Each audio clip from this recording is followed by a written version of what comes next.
Okay, we are in Matthew chapter 13 and verse 18. Jesus says, "Hear then the parable of the sower. When anyone hears the word." Now, you should know that a reference to the word is going to occur 6 times in this parable. We've got it in 19, in 20, in 21, twice in 22, and then in verse 23. So you might say the parable of the sower is really a parable about the word, because that's what the seed is. The seed is the word. What were the verses again? Every verse twice in verse 22. So every verse 19 through 23 has it, and then 22 has it twice. All right, he hears the word of the kingdom and does not understand it. All right, so this is a phrase that's unique to Matthew, and the parallel accounts of this parable in Luke 8, that particular "does not understand it" phrase does not occur.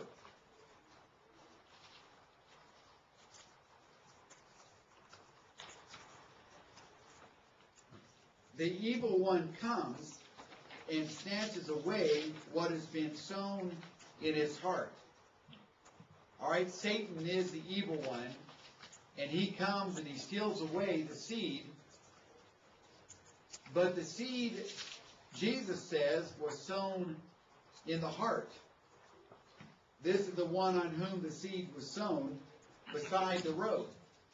So it's in the heart, but it's not embedded in the person's heart. It's almost like it's resting on top of the heart idea, but anyway, that's being more technical than we need to be. The point is, James 1 and verse 21 says it is the implanted word that is able to save your souls. And so Satan doesn't want the word to linger, and his job is to try to take away the word. And when there are people that, I just don't get that. I don't understand what he's talking about. And so there's that initial resistance. The word is not penetrating into the mind of the person, then that makes it available for Satan. For a person like this that has a heart that's not really willing to fully accept it, how does someone like that attain the type of heart that's needed in order to receive the word when they're already in this position? Because it almost seems as though they're completely without hope because their heart is not good. But how do they get from that stage to... You see what I'm saying? Yeah. There are those that would say, like a farmer would say, well, the hard soil needs to be worked and make it where it is more capable of receiving seed. And you say, well, is that the preacher's job? Is that the sower's job? Well, Jesus never goes there. But God can soften a person's heart if they're willing to become teachable. But I think your point is probably the most significant point here, is that they have brought themselves to this point. They've made themselves a listener, but not really a listener. It's a condition of the heart. Yeah. I was going to say that too. It has to be broken. Can't work with soil that is not broken up, and Right. it's got to be broken heart. Yeah, makes sense. Well, and I think about, and I only had memorized the quote. I don't remember from whence it came, but it was, sometimes God has to crush us before He can use us. And I think that's very sad that somebody is so ingrained in their way of living that some major event is going to have to occur before they're even anybody that God can reach. But I think of my dad. If it wasn't for open heart surgery, he had no interest in the gospel. I asked him for years, year after year, practically month after month, if he would study with me. Nope, not interested. And then when there was open heart surgery that was looming, and the doctor said, "You're probably not going to survive it." Well, he did survive it. And C.D. Todd, who was one of the most evangelistic men I've ever known, a member at Bear Valley, came to visit my dad while Dad was recovering. And I'm sitting there next to Dad, and C.D. Todd said, "Jerry, would you be interested in studying the Bible with me?" And I'm going, "C.D. Todd, you are wasting your time." Well, I about fell out of my chair when my dad said, "Yes, I would." Whoa. Years and years and years of hearing not even close to being interested. And then all of a sudden, well, he became a Christian, and I had the privilege of baptizing my dad into Christ when he was 57, and when he was 63, he died. So 6 years, he became a Christian just like Mom, which is a very good thing. I think sometimes, maybe not all the time, but sometimes a person has to need hope before they can ever turn from where they're at. You know, Really see the need. Yeah. without needing it, they're not going to look for it. And see, that's why it's hard when there's a lot of wealth involved. You know, they're secure. Their life is great, and so take that away. Somebody else? I was going to say, I think it was Spurgeon that said, God won't build on another man's foundation. You have to be completely torn down before he can build on you. And a lot of times we don't want to find God until we're on our back, and the only thing we can do is look up. So a lot of times it gets that way. Till there is, like Albert said, there is no hope. Well, and the problem with this class is, you know, we're talking about those people. And what that does to me is it reminds me I need to remain teachable my whole life, where I'm not creating myself to be hard soil, and God can no longer reach me, because I can do that, and so can you. And so we have to remind ourselves not to become the path type soil. Okay, verse 20, and the one on whom seed was sown on the rocky places, this is the man who hears the word. Well, same with the first guy. Now with the second guy, he hears the word and immediately receives it with joy. All right, so there wasn't a stubborn refusal. There wasn't an initial, I don't get that, like with the first guy. Now he actually receives it. Yet, verse 21, he has no firm root in himself, but is only temporary. And when affliction or persecution arises because of the word, immediately he falls away. Now, a faith that had firmly rooted itself would have been strengthened by a trial. But those that are not really rooted in the Word, affliction and persecution is going to bring about spiritual collapse. Now notice that it's because of the Word. As soon as this person accepted the Word, received it, that's what Jesus said, he receives it with joy. It's almost as if that energized Satan to now, okay, bring on the pressure. Bring on the persecution and the affliction.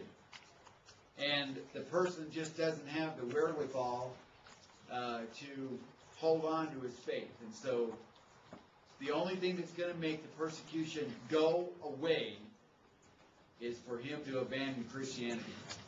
And his persecutors will stop. Because the only reason they're persecuting him is because of the Word. So once the Word is gone, the persecution is gone as well. Going along with that, wouldn't what Jesus said just previously, just in the chapter or two before, saying that the one who will be saved is one who endures to the end, unlike this person who just kind of sees. So, might there be some faint hope on the day of judgment in this person saying, well, I did obey at one time in my life? No, it's not going to work. You've got to endure to the end. Good point. Verse 22, and the one on whom the seed was sown among the thorns. This is the man who hears the word. Again, note with each soil, they all hear it. We're not talking about people that are not hearing it. God gets the message out. And the worry of the world and the deceitfulness of riches choke the word, and it becomes unfruitful.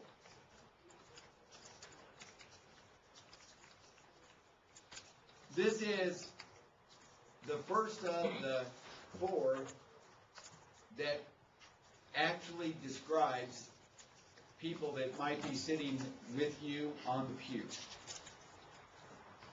Because you'll notice that Jesus, unlike the previous one, does not describe this one with the weedy soil as falling away. This person does not fall away. He just becomes unproductive. So he's still there, but he is not producing anything of value. Now, if you're wise, you will learn some very important points from this parable. And that is, why is it that I can't get these people in my congregation to work? Why is it that, here again is another one of these congregations where 20% of the people doing 80% of the work? Why can't I get everybody involved and everybody? Jesus is telling you and me that there are two primary reasons why people don't work. First of all, worry of the world. They are so stressed about this and about that they don't have time for God. They don't have time for church work.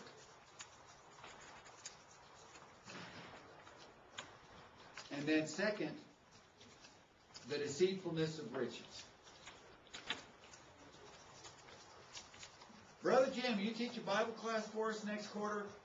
Man, Denny, I would, but I'm working overtime. Got bills that are weighing down.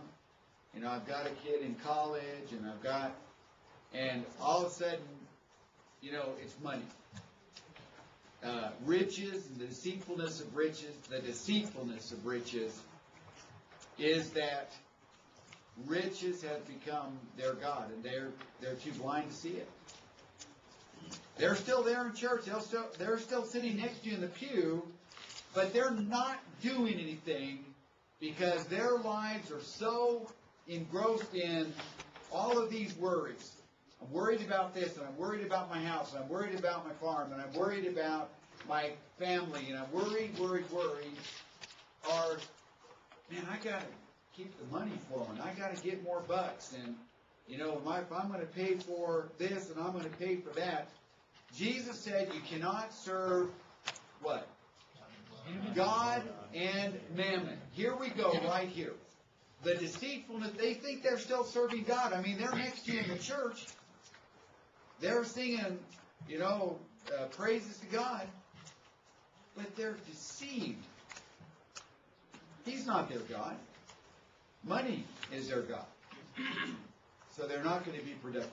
Is it true that there were more parables about money than any other parable? I've never actually done I've heard that. Do you know, Donnie or Denny? I've heard it too, but I haven't counted. Yeah.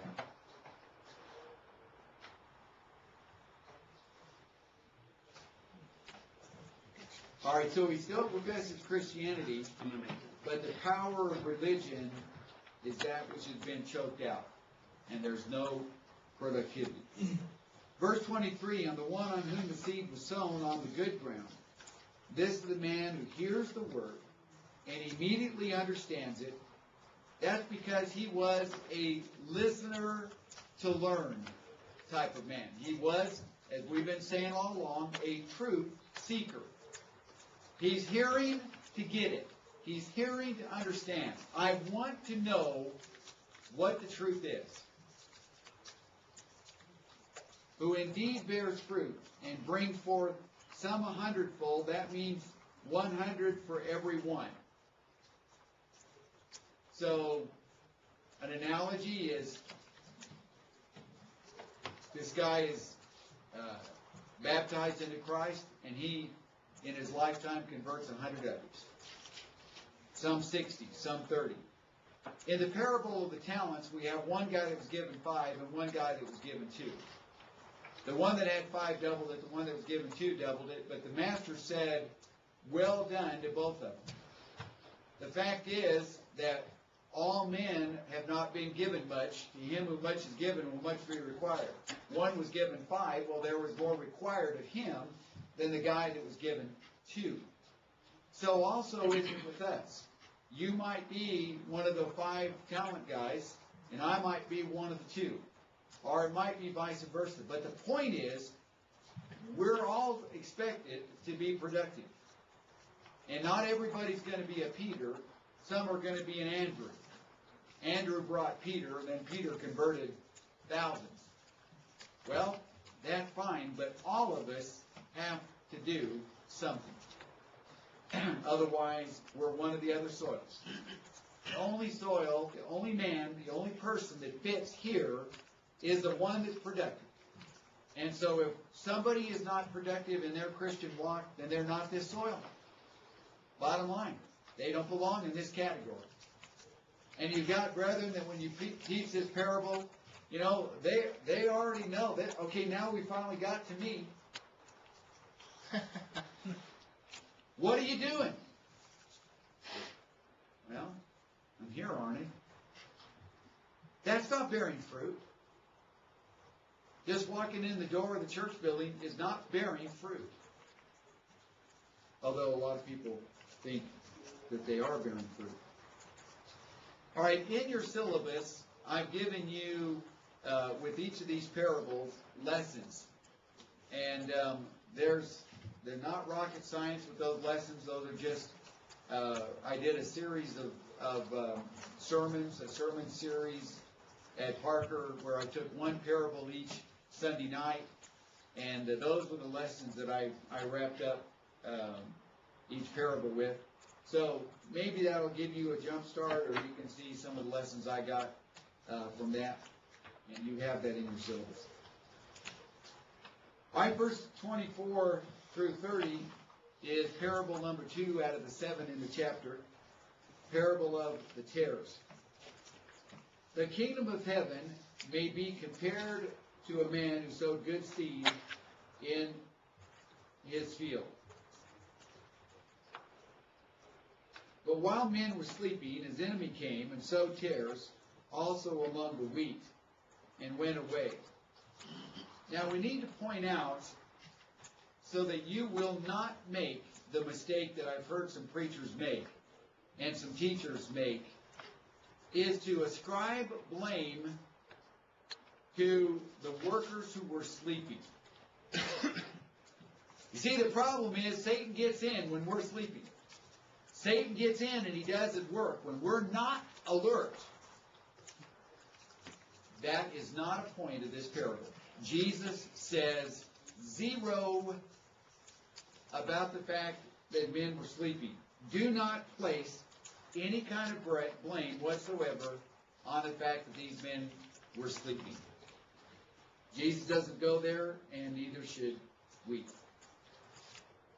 All right, the enemy came and sowed tares also among the wheat, went away, but when the wheat sprang up and bore grain, the tares became evident also. And the slaves of the landowner came and said to him, Sir, did you not sow good seed in your field? How then does it have tares? And he said to them, An enemy has done this. And the slave said to him, Do you want us then to go and gather them up? But he said, No, lest while you are gathering up the tares, you may root up the wheat with them. Again, I've heard men say that the plants look the same. But they don't look the same. They look different. But the root system is so intertwined that to pull up one would be to pull up the other. That what it was that the slaves were proposing was really not something that was doable. Not without ripping up the wheat as well. So, this is his decision. Verse 30, allow both to grow together until the harvest. And in the time of the harvest, I will save the reapers. First gather up the tares and bind them in bundles and burn them up. But gather the wheat into my barn. All right. Then he presented another parable to them. This is parable number 3, and we'll come back around and explain the parable of the tares when we get to it in the text. The kingdom of heaven is like. Now, that's actually the way the last parable was worded. Jesus is wanting to draw an analogy. A parable is by definition a parabole. Para means to alongside, and then the word bole is the idea of setting, placing. You're making an analogy. You're putting something right next to something else so that the two might be compared to each other. You also have in your syllabus a sheet that I did on parables that don't forget that you have that as well. All right, it may be like a mustard seed which a man took and sowed in his field. And this is smaller than all the other seeds. Now, I don't know if you've ever seen a mustard seed, but that's about to change.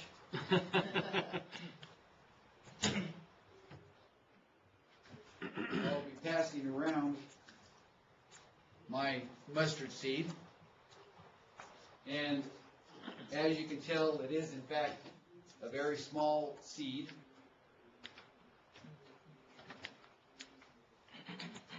But when it's full grown, it is larger than the garden plants. It becomes a tree so that the birds of the air come and nest in its branches. Now, the Jewish expectation of the kingdom was exactly as we were talking about earlier in John chapter 6. How many men were ready to go with this new kingdom? According to John chapter 6. 5,000 were there. That was men, not counting women and children. So if you got an equal number of women and an equal number of children, then you're starting out with the Messianic revolution of 10,000 adults, maybe more. So it's not going to start out itsy-bitsy. It's starting out full bore. That's what they thought was going to be happening with the Messianic kingdom. Jesus says, it's going to start out very tiny. How tiny? Are you in the book of Acts? Freshman? Yeah. How tiny did it start out with? 120. 120 people. The Messianic kingdom started out with 120? Are you kidding me? Yeah. But when it grew, I mean, how does the book of Acts go? We went from 120 to how many? 3,000 to how many? 5,000 to how many? Every day. It started multiplying. Well, that's exactly what Jesus is describing here. The kingdom of heaven is like this mustard seed that's planted. It starts out small, but when it's full grown, it's a place where the birds of the air can come and nest in its branches. All right, parable number 4. The kingdom of heaven is like leaven, which a woman took and hid in 3 pecks of meal until it was all leavened. This is one of the few times that leaven is actually used in a good sense.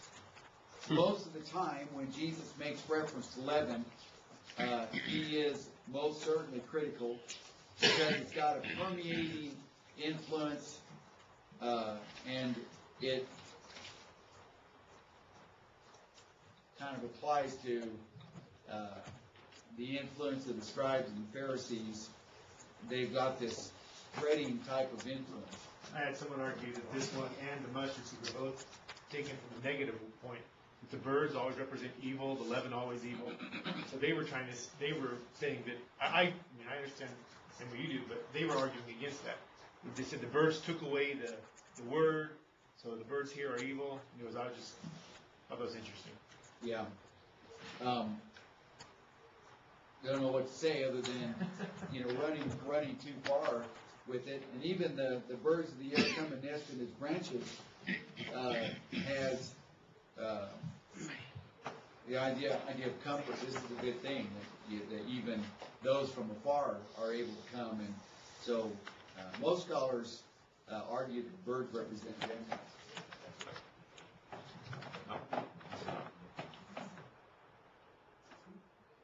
Don't think so, Don? It looks to me like it's more like the salt, the influence of the salt in the earth. It's a blessing to have Christians around. It's a blessing on the earth to have the church here. So I think a lot of times the birds would represent what? How big a God, the blessing that the mustard tree is. They have Just the people. Yeah, it's a good thing to have that big old mustard tree in the garden. In a real tree, in the literal sense, birds have a place.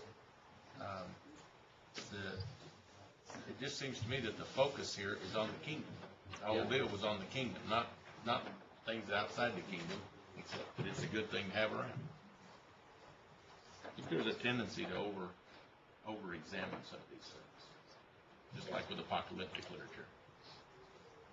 Well, and even in using leaven in a positive sense, the kingdom's going to start small. Leaven is, you don't put a whole lot of leaven, but it can leaven the whole lump of dough. So it has this sort of spreading influence. Again, to me, I'm thinking of the Acts 1:8 here. Jerusalem, Judea, Samaria, and uttermost parts. Every one of these says the kingdom is like this. It's not talking about the relationship between the kingdom and the world is like this. Yeah. By verse 34, all these things Jesus spoke to the multitudes in parables, and he was not talking to them without a parable. All right, so at this particular juncture in Jesus' ministry, there's no Sermon on the Mount type stuff that is laid out there, very clear, not complicated, difficult to understand at all. But now it's time to start throwing out some stakes. Let's divide the people up. And it fulfilled prophecy, Psalm 78, verse 2. I will open my mouth in parables. I will utter things hidden since the foundation of the world. So Matthew, true to form, wants to point out that even in the telling of parables, he's meeting messianic expectation.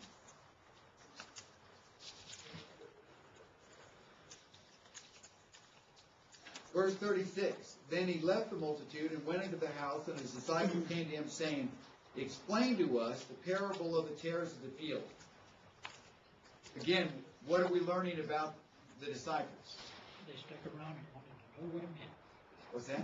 They wanted to know what he was talking about. They didn't just Right. his house was. They're true seekers. You know, we heard the parable, we don't get it, but we want to get it. Explain it to us. And Jesus is more than happy to explain it to them. The one who sows the good seed is the Son of Man. Well, the one who sowed the seed in the parable of the sower is just the preacher. But now Jesus says in this parable, I am the one that sowed the good seed. And the field is the world. Now, I have written in my Bible, and you might want to write it in yours, not the church. Again, one of the misunderstandings of the parable is that the field is the church.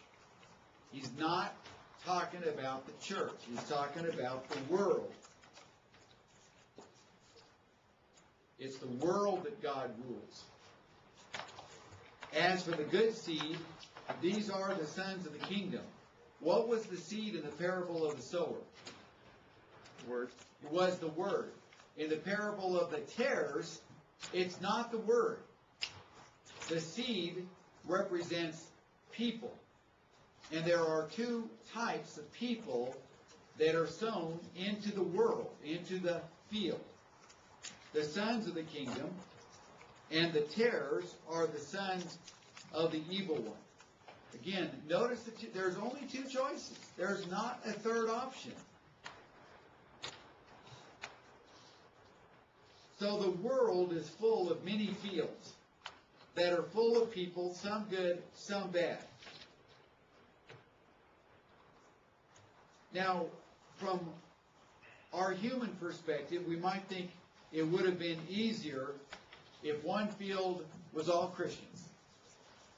Let's just find us a monastery somewhere, and let's just all go there, all of us that are serious about worshiping God, and let's isolate and separate ourselves from the people of the world.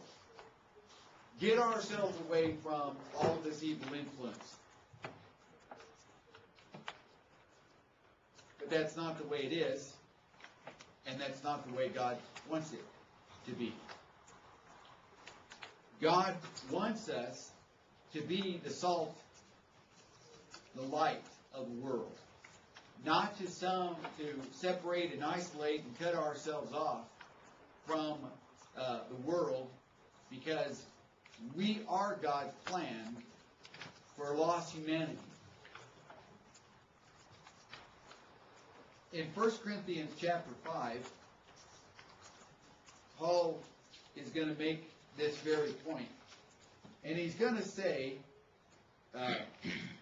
I wrote to you not to associate with any so-called brother.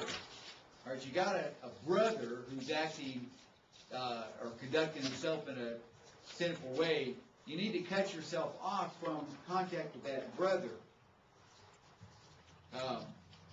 But he said, I wrote to you not to associate with immoral people. I did not at all mean with the immoral people of this world, or with the covetous and swindlers, or with idolaters, for then you would have to come out of the world. I don't want you to do that. I don't want you to come out of the world. Stay in the world. Be that light. Be that salt. Well, that's the point with the parable of the tares. All right, verse 39. And the enemy who sowed them is the devil. So the devil is responsible for the evil that's being done here. Satan does not want Christians to be isolated from his evil influence. There's always going to be tares among the wheat. That's just the way it is. The harvest is the end of the age. So the harvest, that's Judgment Day. And the reapers are angels. 2 Thessalonians 1.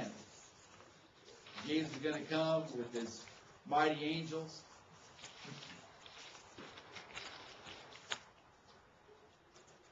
Therefore, just as the tares are gathered up and burned with fire, so it shall be at the end of the age. There's nothing worth keeping with tares. And on Judgment Day, those people that have lived their lives as tares, worthless, unproductive, then they will spend an eternity in the fires of hell.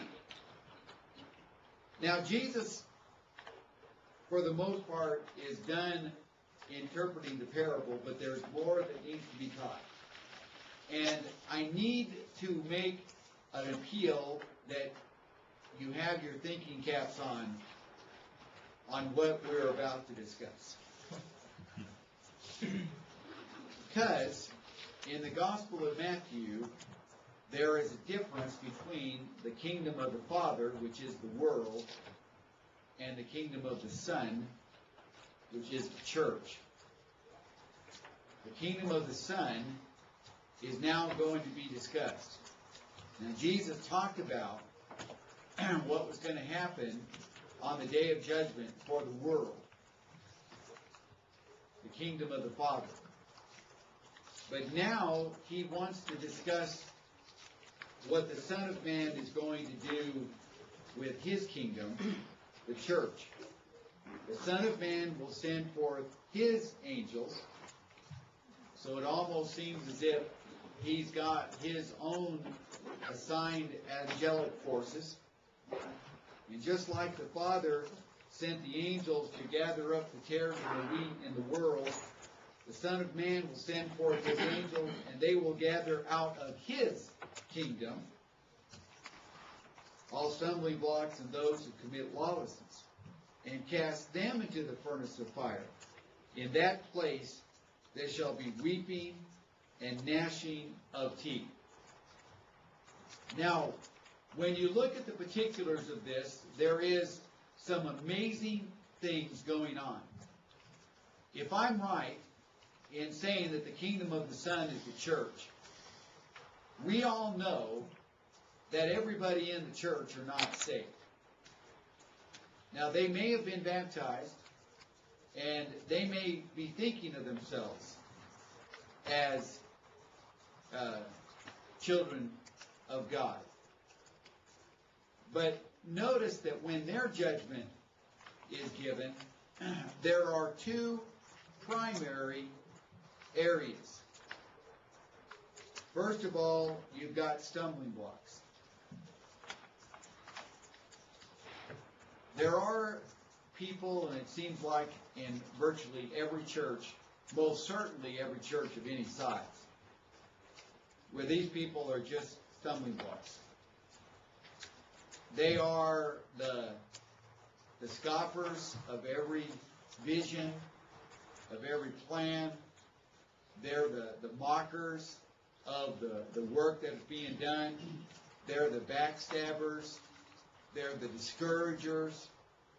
They are the stumbling blocks. Rather than being a stepping stone to help someone on their journey to becoming more Christ-like, they're the ones that discourage and distract and trip people up. Well, rest assured that Jesus is going to deal with these people with the harshness of judgment. Now, if you've ever been involved in bringing someone to Christ, and some brother or sister in the church does something or says something that discourages the person to the extent that they fall away, you can feel the pain and you can feel the anger. Well, Jesus is going to take care of it. And then second, those who commit lawlessness. You've got these people, they're in the church, but they're not spiritual people, and they're not staying faithful to the Word of God. But instead, they're living according to their own standards. They're doing what they want to do, not what it is that God wants them to do. So you've got people that are sitting with you in the pews. They're not doing what the Bible says. Well, Jesus is going to deal with those people.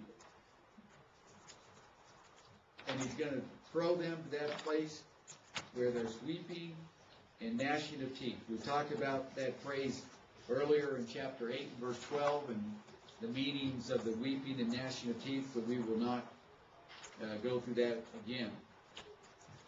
Then the righteous will shine forth as the sun in the kingdom of their Father.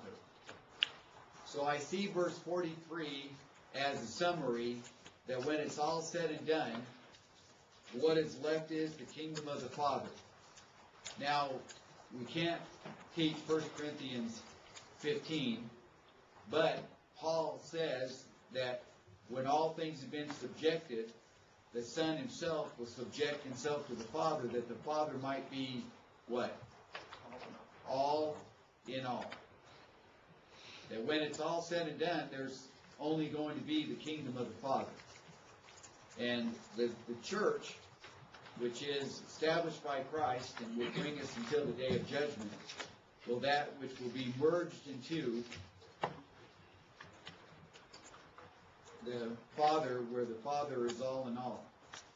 Now, the one part about this, and again, there's a temptation maybe to run further with this than we have a right to.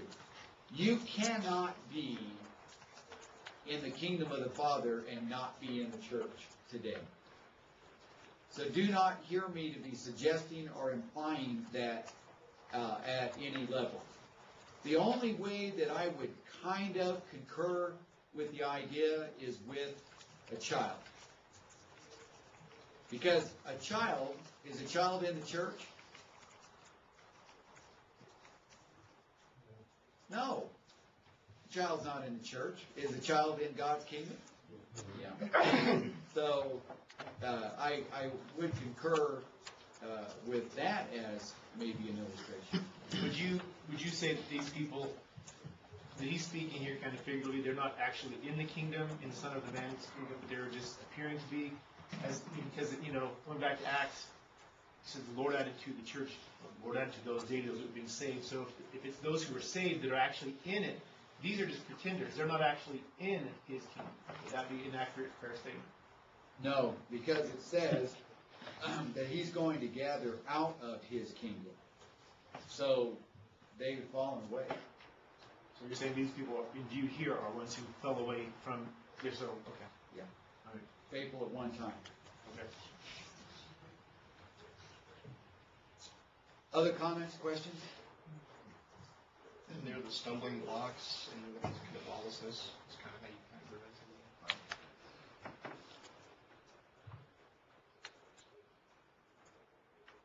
All right.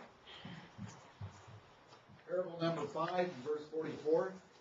The kingdom of heaven is like a treasure hidden in the field, which a man found and hid. And from joy over it, he goes and sells all that he has, that he may buy that field. Right? With this particular parable,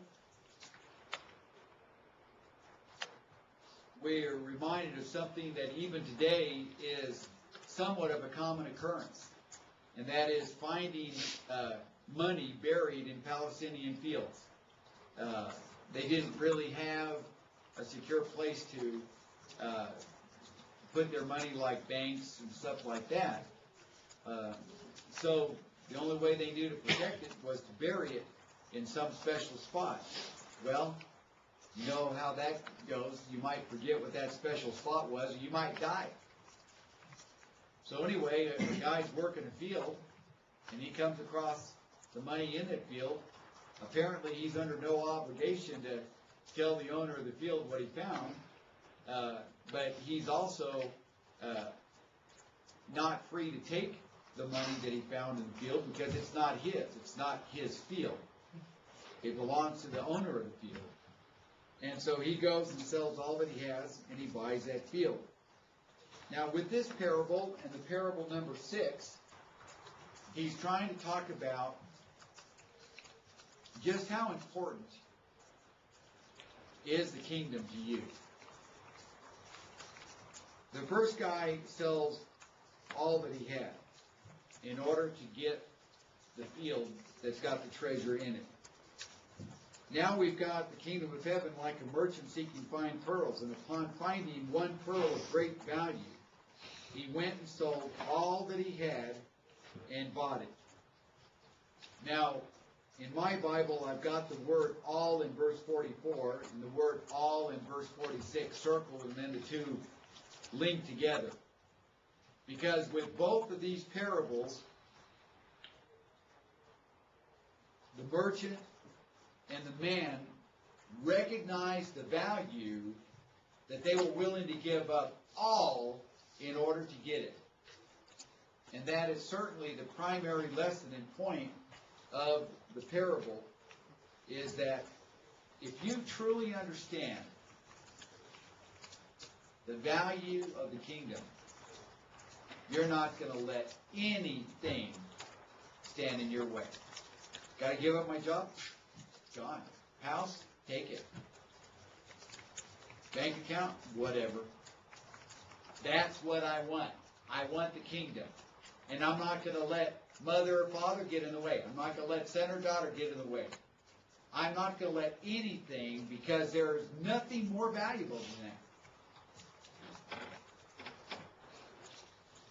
Well, the difference between the two is the first parable, the kingdom was found by accident.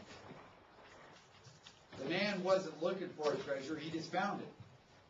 Well, that reminds me of the Samaritan woman in John chapter 4. I mean, she was going to the well in order to be taught by the master, right? She's just going to get water. She wasn't looking for anything. But when she found it, she embraced it. In the second, this was a merchant that was looking for that pearl of great price. Well, who in the Bible would fit that? Well, how about the eunuch in Acts chapter 8, where he's reading, he's searching, he wants to find it. And he tells Philip, you know, how can I understand unless someone explains this to me? Well, he's looking for that pearl. And when Philip gave it to him, boy, he embraced it. All right, parable number 7. Oh, I had that on the thing and I forgot.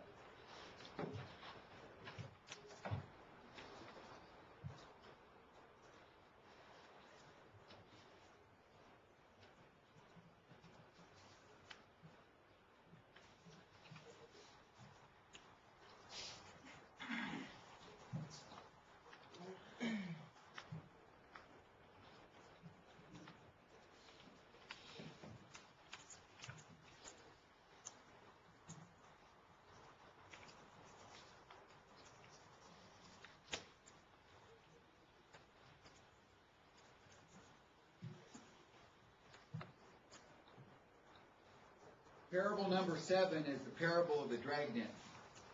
Verse 47. Again, the kingdom of heaven is like a dragnet cast into the sea, and gathering fish of every kind. Now, I don't know how familiar you are with fishing techniques, but a dragnet was one where you drop the net into the sea and it's got weights on it. Rocks typically was what was sewn into the lower part of the net. And it's dropped down. Typically there's a net that's strung between two boats. And then as you row in the boats, the net is literally dragged on the bottom or close to the bottom.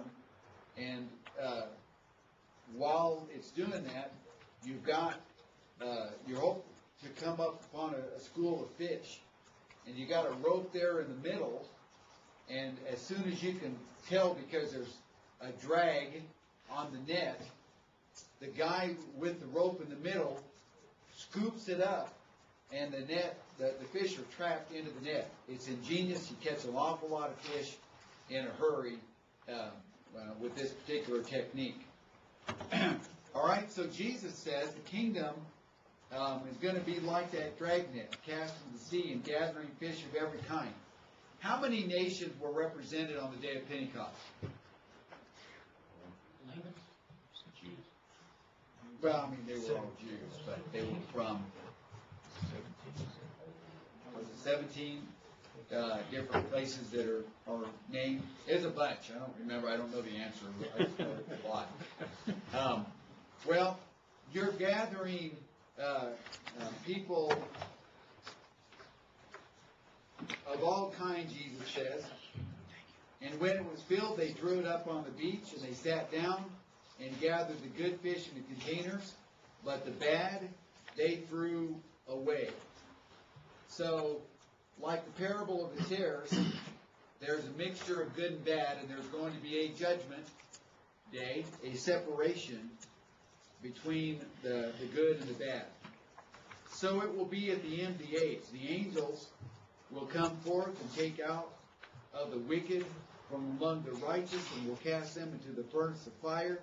There shall be weeping and gnashing of teeth.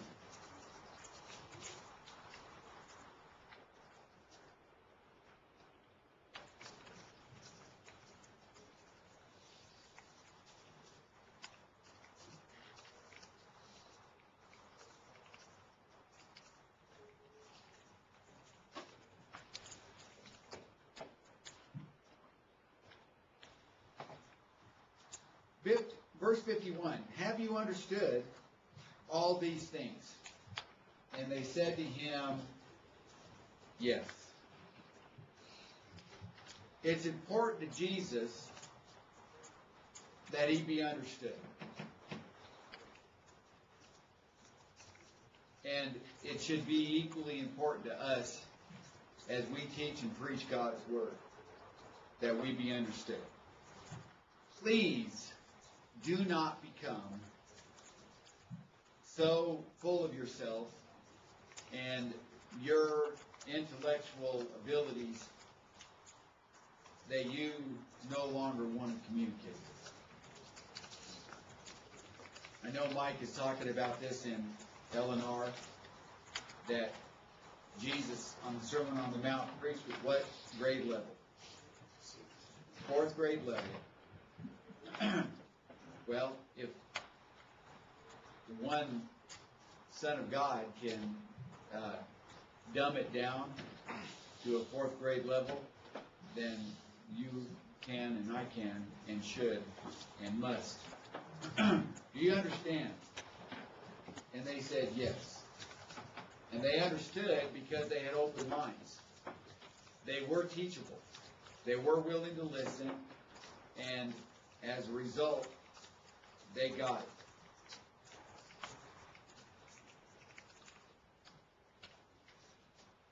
And he said to them, therefore every scribe who has become a disciple of the kingdom of heaven, like the head of a household who brings forth out of his treasure things new and old.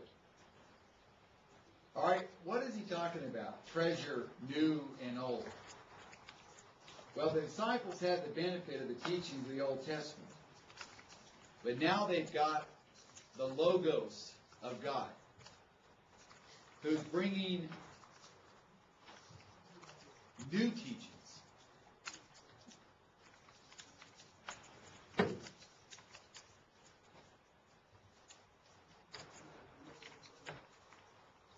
So Jesus has modern material at his disposal, but he also is frequently making application from Old Testament texts.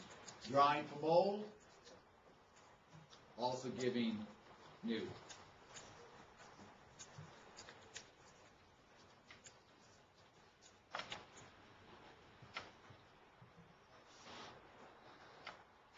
Verse 53, and it came about when Jesus had finished these parables, what just happened? Speech section. Yeah, the end of another speech section. What number was this? Free. End of speech section, numero. Space.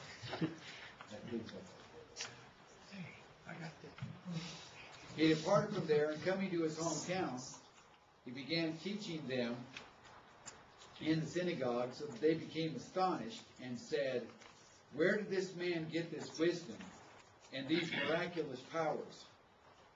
All right? He's going to Nazareth, the place where they saw him when he was a little kid.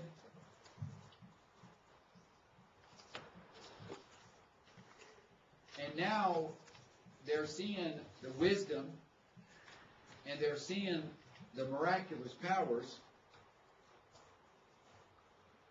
Then where did he get this? Is not this the carpenter's son? Is not his mother called Mary, and his brothers James, Joseph, Simon, and Judas? And his sisters, are they not all with us? Where did this man get all these things? Now, what you should understand is basically two things.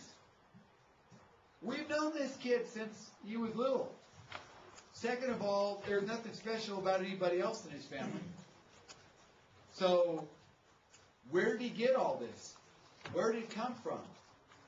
His brother James doesn't have it. Joseph doesn't have it. Simon, Judas, his sisters, nothing special about them.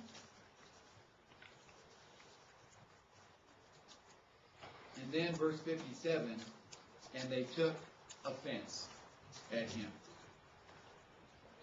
Now, what that means literally in the Greek is that they were made to stumble. They couldn't get past the fact, I knew you when you were a little kid. So it's kind of hard for me to think that you've become something special.